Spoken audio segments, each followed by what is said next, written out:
Hey guys, my name is Ryan, and welcome to Overwatch Central. You can probably hear the image that I'm showing you on screen. It is a clip that's been thrown around quite a lot recently that came from a Stylosa video. To quote it very quickly, the summer content plan I suppose is changing. It's very exciting, it's very different according to Jeff Kaplan, and there's going to be a mix-up in this summer where this stuff lands, such as the new hero, which we're still waiting on, and like the summer games and other bits and pieces, no doubt. It's not so much talking about what the new plan could be, but how Blizzard can fix a big long-standing issue that they seem to have when it comes to communication and consistency of communication. Overwatch desperately needs a roadmap. There's two important questions that we need to ask about Jeff Kaplan's update on the summer content plan that came in Stylosa's video. The first question is, why is this the only thing that Blizzard have said about the changing content plan? Like, Stylos is a very popular YouTuber, of course, we're really big fans and friends with him, but even when you combine the people that saw that initial Stylosa video where Jeff Kaplan says the content plan is changing, that watches our videos or your Overwatch's videos,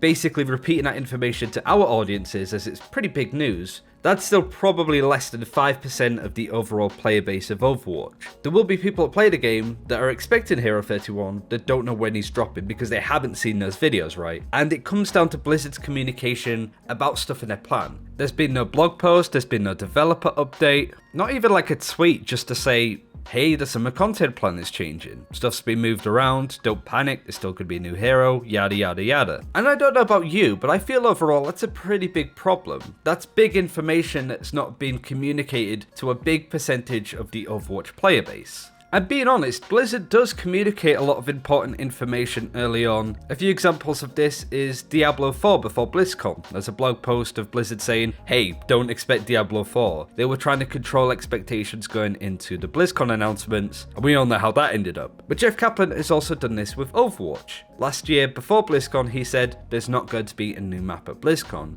I want to be explicitly clear that we're not announcing a new map this year at BlizzCon. And he also basically said the events over the next year are going to be relatively straightforward with not too many changes. And that was great information to have. It was Blizzard controlling expectations going into the future. So why didn't they do that here? Another question, which I did want to touch on very briefly, is why is it changing? Why are we getting a new summer content plan? Is that because we're getting more content with potential stuff like Rolock and other bits and bobs? Or because we're getting less content, with there being no Blizzard at Gamescom, it might mean that there's no map announcement, maybe no cinematic. That's very much speculation that I did want to sort of avoid in this video, but I did want to ask, why do you think? This isn't just a problem with Overwatch not having a roadmap.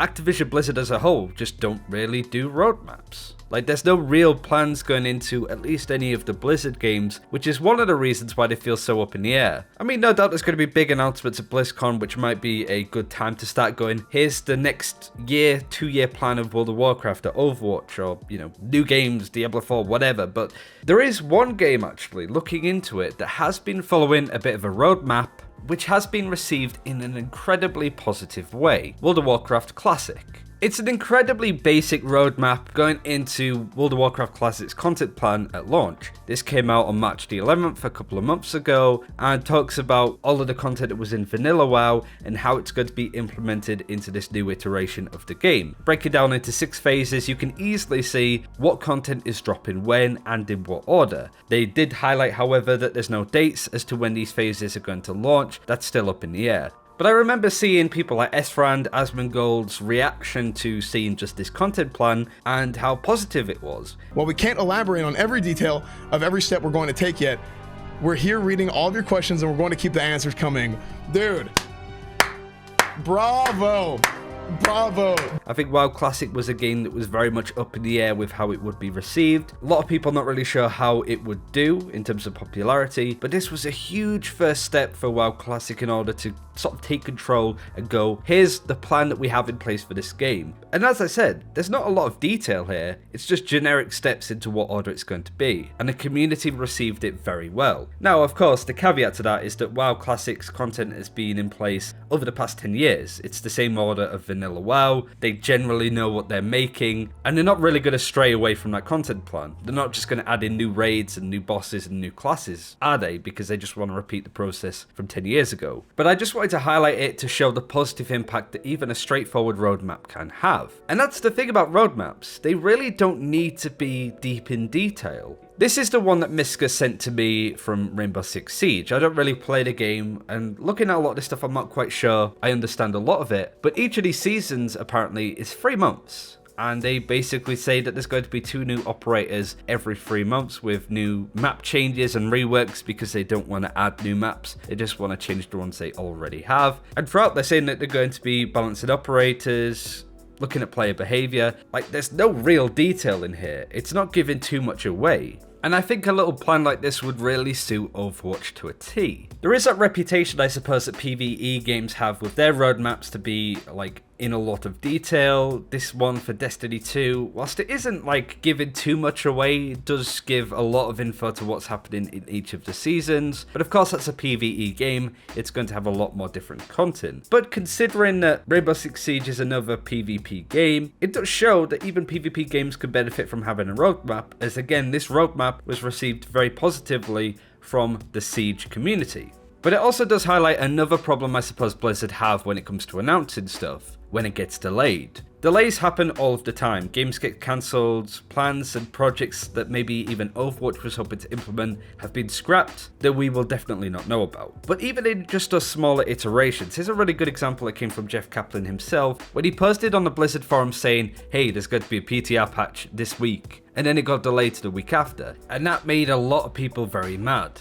No doubt this made Blizzard very careful on announcing stuff, especially too early because they want to make sure that it doesn't get delayed, and to make sure that the community doesn't remain too angry at them. This was something that Jeff Kaplan said in 2016 as competitive was on the PTR, that's how long ago it was. And he sort of raises a really good point. Like, there's a lot going on right now, working on new maps, new heroes is basically what the post says, but he goes on to say, we of course have long-term plans, but we like to remain agile to respond to the current direction of the game and players' needs. There's definitely going to be stuff that Blizzard can't really put on a roadmap, just massive balance changes, bits and pieces like that. But none of these roadmaps have really gone into detail as to when stuff is dropping. That I think Blizzard still has a lot of freedom to say, hey, there's going to be 3 new heroes this year, without really detailing onto how early in the month it's going to be. Is Hero 31 going to drop in the start of July, end of July, even August? They don't need to go into that level of detail, so they still have room to breathe. Not to mention, I'd rather hear about, oh, we're working on a new feature, and then, oh, that feature's been delayed a couple of months. I'd rather hear that in comparison to nothing at all.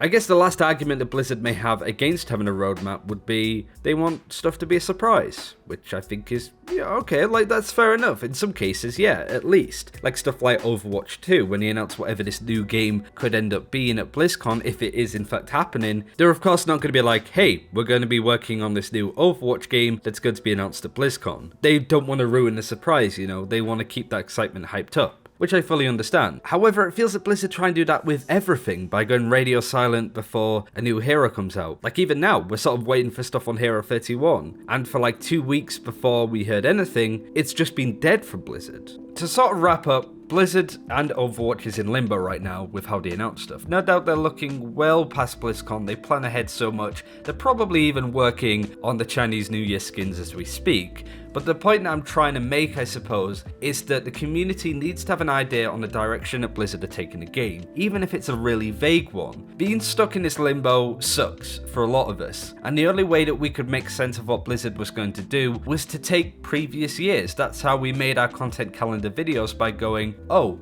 Anna released this time last year, then Doomfist, and then Wrecking Ball. That was the only way that we could keep up with the plans that Blizzard had, and now that they've changed it, well, we're even more lost at this point, and I don't think that's a really good state for the community to be in. So any form of roadmap, no matter how vague it is, even if it's just, oh, Hero 32 is going to be no doubt announced at BlizzCon, Hero 33 is going to come out in the first quarter of 2020, it doesn't need to go into specific detail.